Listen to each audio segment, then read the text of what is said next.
Good evening everyone. मेरा नाम doctor Tabrez Anees है। मैं मध्यकालीन इतिहास विभाग प्रभारी, मध्यकालीन इतिहास विभाग, किसान पीजी कॉलेज बहराइच। हमारे चैनल में आपका स्वागत है। और आज हम जो है बात करेंगे एनईपी 2020 की, यानी नेशनल एजुकेशन पॉलिसी 2020 की। जैसा कि आप जानते हैं, नेशनल एजुकेशन पॉलिसी सभी स्तरों पे लागू है और बहुत जगह से लागू होने का प्रयत्न किया जा रहा है। तो यूनिवर्सिटी स्पेसिफिक थोड़ा बहुत रूल अलग अलग है। तो आज हम बात करेंगे अपनी यूनिवर्सिटी राम मनोहर लोहिया अवध यूनिवर्सिटी की और उससे संबंधित जितने भी महाविद्यालय हैं उसमें क्या रूल रेगुलेशन लागू है, उसको हम लोग कुछ समझते हैं। जैसे कि आप जानते हैं कि नेशनल एजुकेशन पॉलिसी 2020 दो आयामों पर आधारित है, जो कि सीसीई और सीबीसीएस है। सीसीई को पहले समझते हैं। सीसीई क्या है? सीसीई का मतलब होता है कंटिन्यूअस कॉम्प्रिहेंसिव इवैल्यूएशन, यानी कि सतत व्यापक मूल्यांकन। यानी कि ये एक ऐसी व्यवस्था है जो छात्रों के विकास को मूल्यांकन सभी स्तरों पे करती है। महाविद्यालय स्तर पे भी आपका मूल्यांकन होगा, विश्वविद्यालय स्तर पे भी आपका मूल्यांकन होगा और विभिन्न माध्यमों से आपका मूल्यांकन जो है वो सालभर जो है आपके अध्ययन के दौरान जो है वो होता रहेगा। यही आपका सीसीई है। और सीबीसीएस यानी चॉइस बेस्ड क्रेडिट सिस्टम, यानी कि आपकी जैसे कि नाम बताता है चॉइस बेस्ड, यानी कि आपकी चॉइस है, यानी कि एक केंद्रीकृत विद्यार्थियों की पाठ्यक्रम व्यवस्था है जिसमें आप जो हैं अपनी पसंद के विषय ले सकते हैं। आपको अपने पसंद के विषय लेने की आज़ादी होगी। तो ये सीबीसीएस और सीसीई पे आधारित ही नेशनल एजुकेशन पॉलिसी 2020 है। अब हम ये जानते हैं, जैसे कि आप क्रेडिट सिस्टम बहुत सुनते होंगे एनईपी में। ये क्रेडिट सिस्टम क्या है ये क्रेडिट सिस्टम? तो क्रेडिट सिस्टम का मतलब है कि आपके अध्ययन के घंटे, यानी कि अगर आप एक क्रेडिट्स का मतलब है 15 घंटे का आपका क्लास में अध्ययन। देखिए, घर में अध्ययन आप जितना भी करें उससे मतलब नहीं, लेकिन जो कक्षा में आपका अध्ययन है 15 घंटे के, जब थ्योरेटिकल पेपर है उसमें 15 घंटे के अध्ययन पे आपको एक क्रेडिट मिलता है। तो जैसे कि आपका 6 क्रेडिट का कोई कोर्स है, इसका मतलब है कि आपको 90 घंटे क्लासरूम में बिताने होंगे। अगर उसी तरीके से आप देख लीजिए कि जैसे कि मानिए 3 क्रेडिट का सिस्टम है तो 15 या 45, तो 45 आवर्स जो है वो आपको क्लास में बिताने होंगे। ये बात हम थ्योरेटिकल की कर रहे हैं। और वहीं प्रैक्टिकल में 30 घंटे पे आपका एक क्रेडिट दिया जाता है, यानी कि जस्ट उसका हाफ क्रेडिट। थ्योरेटिकल में आप 15 घंटे में क्रेडिट पाएंगे तो प्रैक्टिकल में 30 घंटे में आप क्रेडिट पाएंगे। यानी कि 3 क्रेडिट का कोर्स अगर आपका है प्रैक्टिकल तो आपको 90 आवर्स का प्रैक्टिकल करना पड़ेगा। यही आपका क्रेडिट सिस्टम है। और इसी तरीके से हम समझ सकते हैं क्रेडिट सिस्टम को। अब हम बात करते हैं कि हमको एक्चुअल में पढ़ना क्या विषय है, क्या तरीका है। तो यहाँ पर आपको मेजर और माइनर विषयों को बांट दिया गया है। मेजर यानी कि मुख्य विषय आपके संकाय से, यानी आपकी फैकल्टी से हो सकते हैं 2, और एक आपकी दूसरी फैकल्टी से भी हो सकते हैं। लेकिन ये महाविद्यालय आधारित व्यवस्था है, कहीं पे ऐसे आपको करने की छूट है और कहीं पे आपको नहीं भी है। और तो आप ये मानिए कि 3 मेजर विषय आपको लेने पड़ेंगे और उसमें आपकी ग्रुपिंग कर दी गई, ग्रुप ए, ग्रुप बी और ग्रुप सी। जब आप एडमिशन लेने के लिए फॉर्म भर रहे होंगे तो आपने ये देखा होगा कि कुछ ग्रुप में 2 विषयों से ज्यादा हम वो लेने को नहीं दे रहा है और कुछ विषय साथ में नहीं लेने दे रहा है। जैसे कि आप एंशिएंट हिस्ट्री और मिडिवल हिस्ट्री साथ में नहीं ले सकते, पॉलिटिकल साइंस और पब्लिक एडमिनिस्ट्रेशन भी साथ में नहीं ले सकते। और जैसे मानिए हिंदी, उर्दू, इंग्लिश है तो ये एक ग्रुप ए के सब्जेक्ट्स हैं, तो ये आप साथ में नहीं ले सकते। इसी तरीके साइंस में भी ग्रुपिंग की गई है, उसी तरह कॉमर्स में भी करी गई है। फॉर्म भरते समय आप जब करोगे तो ऑनलाइन ये व्यवस्था है, तो आपको खुद ही समझ में आ जाएगा कि कौन से विषय आप साथ में ले सकते हैं और कौन से विषय आप साथ में नहीं ले सकते हैं। तो 3 मेजर विषय आपको मुख्यतः, जब हम स्नातक स्तर की बात कर रहे हैं तो स्नातक स्तर में आप 3 मेजर विषय ले सकते हैं। एक माइनर विषय आपको लेना पड़ेगा। माइनर विषय इसको माइनर इलेक्टिव भी कहते हैं। माइनर विषय में वोकेशनल भी है और माइनर ही को करिकुलर भी है। तो एक एक करके हम जानेंगे कि ये है क्या। मेजर विषय 3 मुख्य विषय आपको पढ़ने होंगे, 6 सेमेस्टर, 6 के 6 सेमेस्टर आप मेजर अपने जो भी आपका जो विषय है वो मेजर उसको आपको पढ़ना होगा। परंतु माइनर प्रथम 2 वर्षों के लिए है। प्रथम वर्ष में 2 सेमेस्टर यानी फर्स्ट और सेकंड सेमेस्टर, और माइनर थर्ड और फोर्थ सेमेस्टर। तो प्रथम 2 वर्षों में आपको माइनर पढ़ना है, लेकिन माइनर 1-2 सेमेस्टर में एक बार पढ़ना है। यानी कि आप या तो फर्स्ट और थर्ड सेमेस्टर में माइनर पढ़ लें या सेकंड और फोर्थ सेमेस्टर में पढ़ लें। तो महाविद्यालयों में ये व्यवस्था की गई है कि आप फर्स्ट और थर्ड सेमेस्टर में माइनर पढ़ लें। माइनर, अब ये माइनर क्या है? माइनर कोई भी विषय में अपनी फैकल्टी से या दूसरी फैकल्टी से आप माइनर विषय आपको दिया जा सकता है, आप ले सकते हैं। जैसे कि मानिए कि आप फिजिक्स, केमिस्ट्री, मैथ्स से यानी बायोलॉजी, जूलॉजी, बॉटनी और केमिस्ट्री पढ़ रहे हैं, तब भी आप हिस्ट्री या पॉलिटिकल साइंस या साइकोलॉजी, ये ह्यूमैनिटेरियन सब्जेक्ट्स जो हैं वो आप माइनर विषय के रूप में ले सकते हैं। अब ये बात है कि माइनर विषय में हमको पढ़ना क्या है। तो माइनर विषय में आपको जो पढ़ना है, मेजर विषय में का जो सिलेबस है वही माइनर विषय का भी सिलेबस होता है। प्रथम वर्ष में अगर आप पढ़ेंगे तो प्रथम वर्ष में मेजर, मानिए कि आपने हिस्ट्री ले लिया, तो हिस्ट्री का मेजर विषय का माइनर और माइनर विषय का सिलेबस दोनों का एक ही होगा, एक ही तरीके का आपका एग्जाम होगा, एक ही तरीके का आपका इंटरनल असेसमेंट होगा।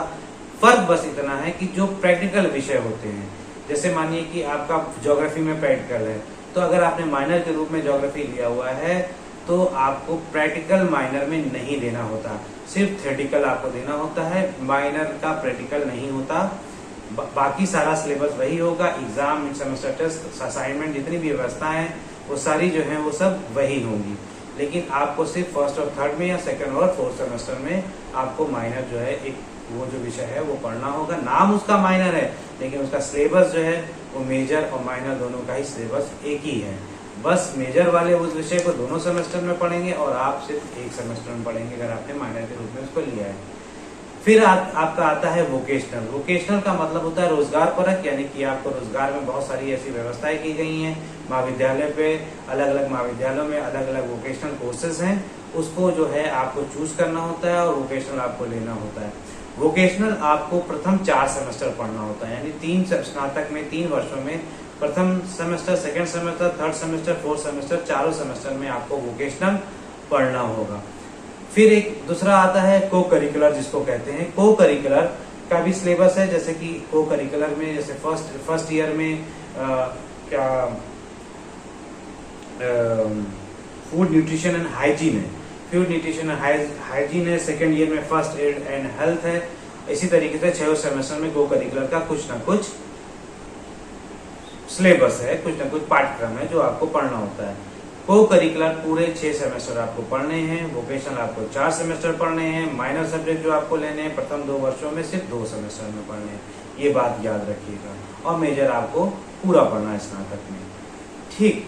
फिर उसके बाद अब हम बात करते हैं कि अगर वोकेशनल को करिकुलर में एग्जाम कैसे होता है। को करिकुलर का जो एग्जाम है वो 2 घंटे का पेपर, 100 क्वेश्चन आपको ऑब्जेक्टिव क्वेश्चन दिए जाते हैं, यानी कि बहुविकल्पीय क्वेश्चन आपको दिए जाते हैं, जिसमें से 4 में से 1 सही होता है। निगेटिव मार्किंग कोई नहीं होती। 2 घंटे में 100 क्वेश्चन आपको करना होता है और हर सेमेस्टर में ये एग्जाम होता है।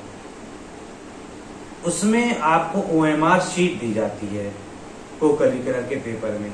तो को करिकुलर के पेपर में OMR शीट, अगर आप नहीं जानते कि OMR शीट क्या होती है तो नेट से जाइए, डाउनलोड करिए, OMR भरना पहले सीख लीजिए। प्रथम सेमेस्टर में बहुत सारे बच्चे एग्जाम में को करिकुलर में गड़बड़ इसलिए कर देते हैं क्योंकि उनको OMR शीट भरनी नहीं आती। तो आप एग्जाम से पहले OMR शीट भरना सीख लें। और को करिकुलर में आपका 2 क्रेडिट का को करिकुलर होता है, और लेकिन इसका CGPA जो SGPA की जो गणना होती है उसमें ये क्रेडिट का इस्तेमाल नहीं होता है।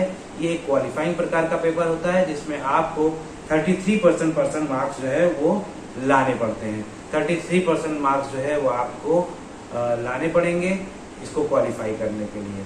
उसके बाद वोकेशनल का पेपर होता है।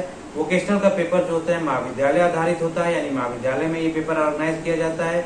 100 नंबर का पेपर होता है, 1 घंटे का पेपर ये होता है, जिसमें 60% नंबर का क्वेश्चन जो है, जो आपकी जो ट्रेनिंग जो प्रैक्टिकल होते हैं उसके आधारित पर प्रश्न होते हैं, और 40% जो यानी 40 मार्क्स जो होते हैं वो आपके थ्योरेटिकल मार्क्स होते हैं, ठीक। तो ये आपके वोकेशनल और को करिकुलर का एग्जाम का पैटर्न है।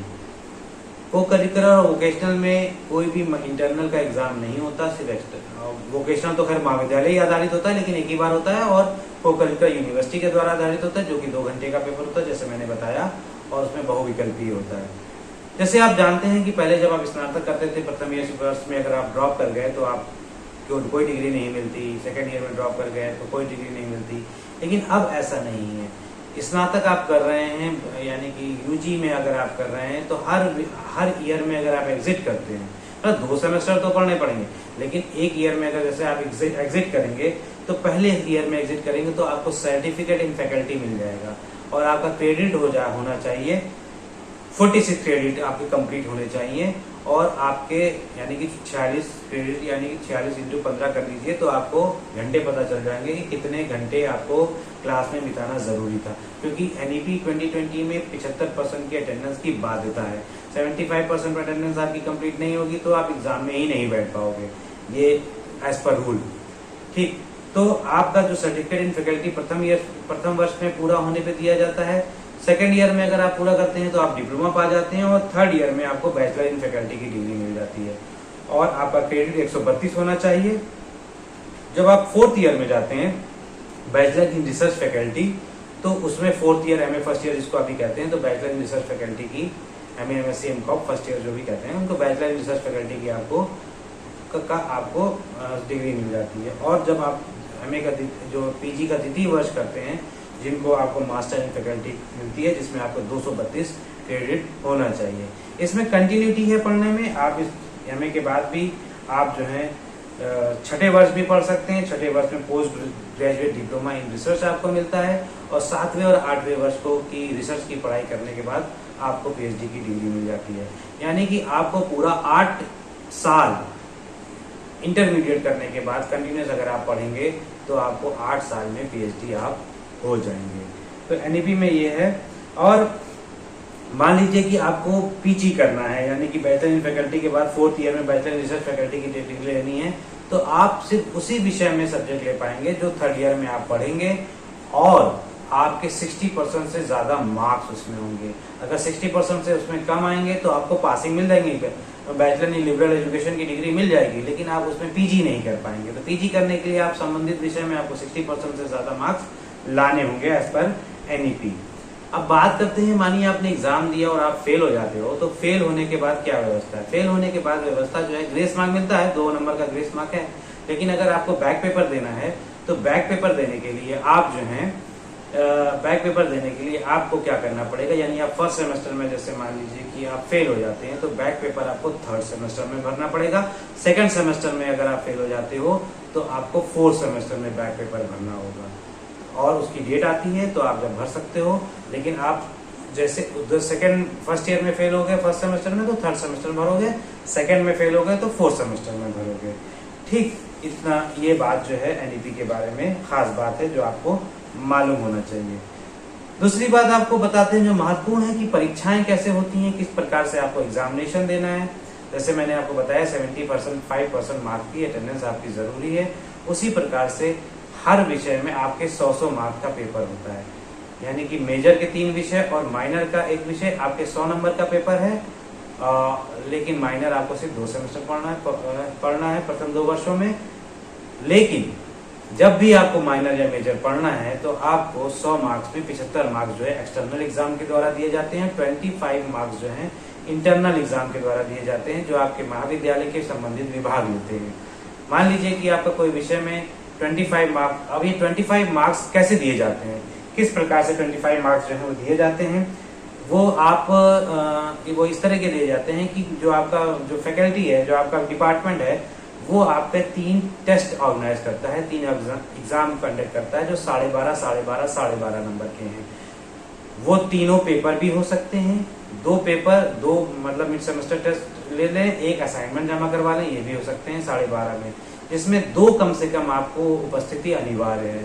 तो अगर आप दोनों में से 2 में भी 3 में से 2 में भी अगर उपस्थित नहीं होते हैं तो आपको एक्सटर्नल एग्जाम देने के लिए नहीं मिलेगा एज पर रूल। तो आपको ये आप ध्यान रखिए कि आपको जो भी मिड सेमेस्टर टेस्ट हो रहे हैं उसमें आपको प्रतिभाग करना है, वो आपको देना है। 12.5 का नंबर का वो पेपर होगा। के संबंधित विभाग का टीचर उसको वो डिसाइड करेगा। हालांकि पेपर डिस्क्रिप्टिव होता है, लेकिन वो कैसे कितने क्वेश्चन रखेगा ये उसके ऊपर छूट है कि वो जितने भी क्वेश्चन रख सकता है, कैसे भी रख सकता है। और वो रखता है 12.5 नंबर के, तो 12.5 नंबर में वो आपका आंतरिक मूल्यांकन किया जाएगा। और आंतरिक मूल्यांकन यही नंबर जो आप 25 नंबर में जितना अचीव करेंगे ये यूनिवर्सिटी नंबर भेजे दिए जाते हैं। और यूनिवर्सिटी में 75 नंबर का जब पेपर होता है एक्सटर्नल एग्जामिनर, तो इस एग्जाम तो इसमें उसको जोड़ दिया जाता है। तो ये आप जानिए कि आपको इंटरनल एग्जाम में 25% मार्क्स लाने, 25% जो नंबर हैं या 25 नंबर हैं वो लाने का प्रयत्न करिए ज़्यादा से ज़्यादा, ताकि आपके जो फाइनल में एग्जाम हो वो ठीक और अच्छा हो पाए। ठीक, अब हम जानते हैं कि एक्सटर्नल एग्जाम जो 75 नंबर का है वो कैसे होता है। 75% मार्क यूनिवर्सिटी के द्वारा कंडक्ट कराया जाता है और वो 3 सेक्शन में बटा होता है, सेक्शन ए, सेक्शन बी और सेक्शन सी। सेक्शन ए में आपको 10 क्वेश्चन करना पड़ता है जो 3-3 मार्क्स के क्वेश्चन होते हैं और प्रत्येक क्वेश्चन 50 शब्दों में आपको करना होता है। ठीक, तो यानी कि 30 मार्क्स के हो गए सेक्शन ए के, क्योंकि 10 क्वेश्चन करना है, 3 मार्क का क्वेश्चन है, 50 शब्दों में करना है। फिर जो सेक्शन बी होता है उसमें 7 क्वेश्चन दिए जाते हैं, जिसमें से 4 आपकी कंपलसरी होते हैं और 150 मार्क्स का करना होता है। और ये 6 मार्क्स का हर क्वेश्चन होता है, यानी कि 4 क्वेश्चन किया तो 24 मार्क्स ये हो गए और 150 का करना है, 600 शब्द ये हो गए। और सेक्शन सी में जो है आपके 4 क्वेश्चन होते हैं, जिसमें से 2 क्वेश्चन आपको करना होता है 450 शब्दों में, एक करना होता है यानी 900 शब्दों में आपको करना होता है। और ये 10.5 नंबर का क्वेश्चन होता है। जब आप इसको नंबर को मिलाएंगे तो 75 नंबर होंगे और अगर आप शब्दों को मिलाएंगे तो 2000 शब्द हो रहे हैं, यानी 2000 शब्द आपको 2 घंटे में लिखना है। यानी आधे घंटे में आपको 500 शब्द लिखना है, 15 मिनट में आपको 250 शब्द लिखने हैं। तो 15 मिनट में अगर 250 शब्द लिखने के लिए आपकी स्पीड जो है वो तेज होनी चाहिए। इसलिए आप पढ़ें तो आप लिख लिख के प्रैक्टिस भी करें, ताकि आपकी स्पीड इतनी हो सके कि आप 2 घंटे, क्योंकि 2 घंटे का पेपर होना है। पहले 3 घंटे का होता था, लेकिन एनईपी में जो है सेमेस्टर वाइज का 2 घंटे का पेपर होता है, 100 नंबर का होता है और 2000 शब्द लिखने होते हैं। और 15 मिनट में आपको 250 शब्द लिखने की प्रैक्टिस होनी ही चाहिए, ताकि आप 2 घंटे में आप 2000 शब्द लिख पाएं और अच्छे नंबर पा पाएं। वोकेशनल का एग्जाम कैसे होता है? वोकेशनल का एग्जाम जैसे मैंने बताया 60 और 40 का होता है। 60 जो है ट्रेनिंग आधारित होता है, 40 जो होता है वो थ्योरेटिकल में होता है। 1 घंटे का होता है, 5 क्वेश्चन होते हैं, उसमें डिस्क्रिप्शंस मतलब डिस्क्राइब करना होता है, लिखने वाला होता है। 75 से 100 शब्दों में आपको इसको करना होता है। ये महाविद्यालय स्तर पर परीक्षा होती है, ठीक है, यानी और महाविद्यालय स्तर पर ही उसका मूल्यांकन भी किया जाता है। को करिकुलर 2 घंटे का होता है, 100 मार्क्स का होता है। जैसे मैंने बताया था पहले भी कि बहुविकल्पी होता है, निगेटिव मार्किंग नहीं होती है, लेकिन OMR में भरना आपको आना चाहिए, ठीक है। ग्रेड एंड डिवीजन जो होते हैं, ग्रेड एंड डिवीजन किस तरीके से आपका CGPA और SGPA डिसाइड होता है, ये कभी और एक वीडियो बना देंगे। उसका कैलकुलेशन होता है, उस हिसाब से आपको होता है। उसका ग्रेड जो होता है ABC में बांटा जाता है, ABCD। तो जो आपका जैसे कि आपको 91 से 100% अगर आप ले रहे हैं तो आपका ग्रेड A+ हो जाता है और आप O यानी आउटस्टैंडिंग आपको मिलता है। 81 से 90% जो होता है A+ होता है, जिसको एक्सीलेंट कहते हैं। और CGPA SGPA 9 होता है। और 71 से 80 अगर होता है तो A ग्रेड होता है, जिसको वेरी गुड कहते हैं। और CGPA 8 होता है। 61 से 70 B+ होता है, जो कि गुड होता है। और CGPA या SGPA 7 होता है। 51 से 60 B होता है, जो कि अबव एवरेज माना जाता है। और CGPA या SGPA 6 होता है। और 41 से 50 C एवरेज, जो कि 5 होता है CGPA। और पास होने के लिए आपको D 33 से 40% के बीच में होना चाहिए, जो कि CGPA 4 होता है। इसके अलावा जो AB जो लिखा होता है आपकी मार्कशीट में, उसका एब्सेंट नंबर होता है, मतलब होता है। Q लिखा होता है, उसका मतलब क्वालिफाइड होता है। NQ लिखा होता है तो उसका मतलब होता है नॉट क्वालिफाइड। तो ये जो चीजें हैं ये सब आप जानिए। NEP में यही है। PG के लेवल पे 4 विषय होते हैं और वो उसमें PG के लिए कभी मैं और बता दूंगा, लेकिन उसमें भी इसी तरीके से ही होता है कि 4 विषय, 400 मार्क्स के पेपर, डिस्क्रिप्टिव पेपर, 75% आपको यूनिवर्सिटी देता है, 25% कॉलेज देता है।